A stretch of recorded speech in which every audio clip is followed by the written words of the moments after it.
ఇంకా ఉంటాను, bye take care అని కాల్ కట్ చేసిన మధు అలా ఆలోచనల్లో మునిగిపోయింది. కాలం ఎంత వేగంగా పరిగెడుతుంది. అప్పుడే 3 సంవత్సరాలు అయిపోయాయి. తను సోషల్ మీడియాలోకి అడుగుపెట్టి జీవితం అందరికి వడ్డించిన విస్తరి కాదు. అప్పుడే కొత్తగా జీవితంలోకి అడుగుపెడుతున్న రోజులు.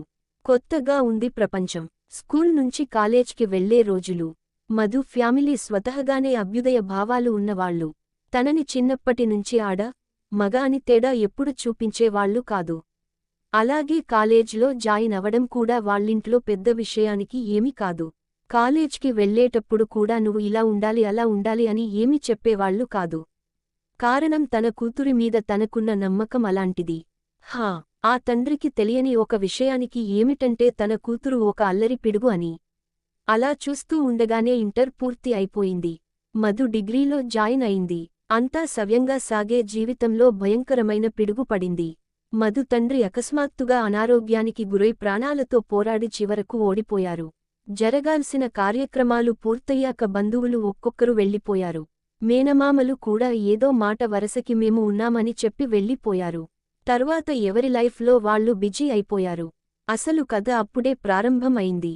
మధుకి జీవితం అంటే ఏంటో తెలియడం మొదలైంది.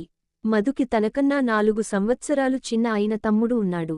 ఉండటానికి 4 ఎకరాలు పొలం ఉన్న అవి రొయ్యల చెరువులు. అందులో వచ్చిన నష్టాలతో మధు తండ్రి ఉండగానే చేతిలో ఉన్న డబ్బు అంతా ఖర్చు అయిపోయింది. ఎప్పుడూ ఇంటి గడప దాటి బయటకు రాని అమ్మ, ఇంకా ఊహే తెలియని తమ్ముడు. చదువు కంప్లీట్ కాని మధు చేతిలో చిల్లి గవ్వలేదు. ఆడుతూ పాడుతూ ఉన్న జీవితంలో ఎవరో సడన్గా బ్రేక్ వేసినట్లు ఒక్కసారిగా ఆగిపోయింది. చదువు కంటిన్యూ చేయడం తర్వాత అసలు రేపు ఫుడ్ ఎలా అనే ఆలోచన మధుని నిద్రపోనివ్వలేదు. మధు ఆలోచనలకి ముందు రోజు జరిగిన సంఘటన కూడా ఒక కారణమే.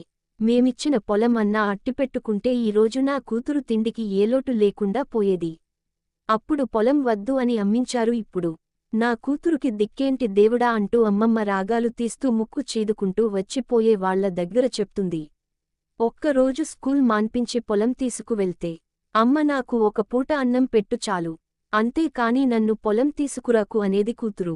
ఇప్పుడు ఎలా బ్రతుకుతుంది అంటూ గట్టిగా ఏడవడం మొదలుపెట్టింది. పొలం అమ్మిన డబ్బులు బ్యాంక్లో అన్నా ఉంచారా అంటే అది లేదు, అవి తీసుకొచ్చి ఆ చెరువుల్లో పోశారు అని ఏడవసాగింది. ఇది చూసి భరించడం మధుకి, తమ్ముడికి చాలా కష్టంగా ఉంది. ఎందుకంటే పరిస్థితులు ఎలా ఉన్నా వాళ్ల నాన్న వాళ్ల హీరో. మనిషి ఎలా బ్రతకాలి, ఎలా విలువలతో ఉండాలో బ్రతికి చూపించారు. ఊళ్ళో పెద్దమనిషి. చావు కబళిస్తుంది అని తెలియదు కాని హాస్పిటల్లో జాయిన్ అయ్యే ముందు రోజు కూడా అన్నదమ్ముల ఆస్తి పంపకాల గొడవ తీర్చినటువంటి గొప్ప వ్యక్తి. అంత గొప్ప వ్యక్తికి అదృష్టం కలిసి రాలేదు అంతే. అయినా ఆ ఊరిలో ఆయన అంటే అందరికీ ఆదర్శమే. అలాంటి వాళ్ల నాన్నని అమ్మమ్మ అలా అనడం మధుకి, తమ్ముడికి అస్సలు నచ్చలేదు. మధు వాళ్ల అమ్మకి కూడా ఇది నచ్చలేదు. అయినా అమ్మ కదా ఏమి అనలేక తనలో తనే కన్నీళ్లు పెట్టుకుంటుంది. అమ్మమ్మ మాత్రం ఇంకా ఆపడం లేదు. 36 ఏళ్లకే నా కూతురి జీవితం నాశనం అయిపోయింది అంటూ ఇంకా రాగాలు తీస్తూనే ఉంది. అమ్మమ్మ ఆపకపోవడం, అమ్మ ఏడవడం చూసిన ఆ చిన్ని ప్రాణానికి ఓపిక నశించింది.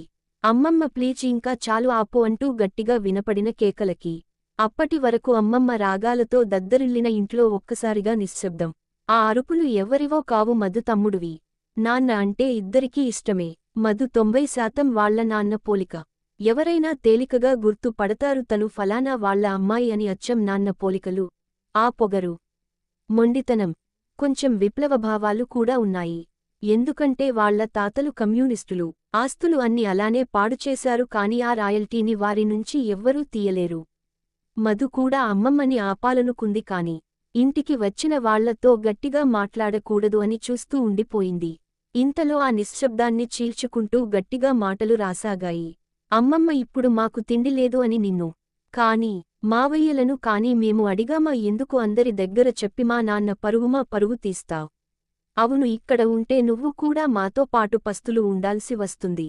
అందుకే నువ్వు మీ అబ్బాయిల దగ్గరకు వెళ్ళు. మా తిప్పలు మేము పడతాం. ఆకలితో చావనన్న చస్తాం గాని మీ ఇంటికి మాత్రం రాములే. భయపడకు, ఇంకా వెళ్ళు అని అన్నాడు. మళ్లీ నిశ్శబ్దం. అమ్మ వైపు చూసింది. అమ్మ ఏమీ మాట్లాడలేదు. భర్త మర్యాద కాపాడాల్సినప్పుడు ఎదురుగా ఉన్నది బయట వాళ్లైనా ఒకటే, కన్న తల్లి అయినా ఒకటే అన్నట్లు ఆమె తన కొడుకు మాటే తన మాట అన్నట్లు మౌనాన్ని ఆశ్రయించింది. ఇంకా ఇది ఎక్కడి వరకు వెళ్తుందో అని మధునే కల్పించుకుని అమ్మమ్మ నువ్వు ఇంకా మాట్లాడకు ప్లీజ్. అయిపోయిందేదో అయిపోయింది, ఇప్పుడు ఏది వెనక్కి రాదు కదా, ఎందుకు ఇప్పుడు అనవసరమైన మాటలు వాడేదో. చిన్న పిల్లాడు అమ్మ బాధ పడటం చూసి అలా మాట్లాడాడు, నువ్వేం పట్టించుకోకు అని సర్ది చెప్పాలని ప్రయత్నిస్తుంది. కాని అమ్మమ్మ తోక తొక్కిన త్రాచులా ఇంత ఎత్తున లేచి వాడు చిన్న పిల్లోడే మాటలే పెద్ద పెద్దగా వస్తున్నాయి. వాడి మాటలు విని మీ అమ్మ కూడా ఏమీ అనలేదు అంటే మీ అమ్మకి వాడు అలా అనడం ఇష్టమే. ఇంకా ఇక్కడ నేను ఒక్క క్షణం కూడా ఉండను అంటూ ఎంత బ్రతిమలాడినా వినిపించుకోకుండా వెళ్ళిపోయింది. ఈ ఆలోచనలతో ఎప్పుడు నిద్ర పట్టిందో తెలియదు. మధు కాలేజ్కి టైన్ అవుతుంది. టైన్ అయ్యాక పరుగులు పెట్టడం బాగా అలవాటు అయింది నీకు, ఇంకా పడుకుంది చాల్లే. త్వరగా లేచి రెడీ అవు అంటున్న అమ్మ మాటలతో ఉలిక్కిపడి లేచి కళ్ళు తెరచి చూసింది. అప్పటికే అమ్మ వంట రెడీ చేసింది, తమ్ముడు కూడా లేచి స్కూల్కి రెడీ అవుతున్నాడు. అమ్మ కళ్లలో ఏదో పట్టుదల. ఏది ఏమైనా తన భర్త ఉంటే ఎలా పెంచేవారో అలాగే తను కూడా తన పిల్లల్ని పెంచాలి. వాళ్ల చదువులు ఆగకూడదు, అందుకోసం తను ఏ కష్టాన్నైనా భరించాలి. ఎవ్వరినీ సహాయం చేయండి అని అడగకూడదు అనే గట్టి నిర్ణయానికి వచ్చింది అమ్మ. ఇంకా ఉంది.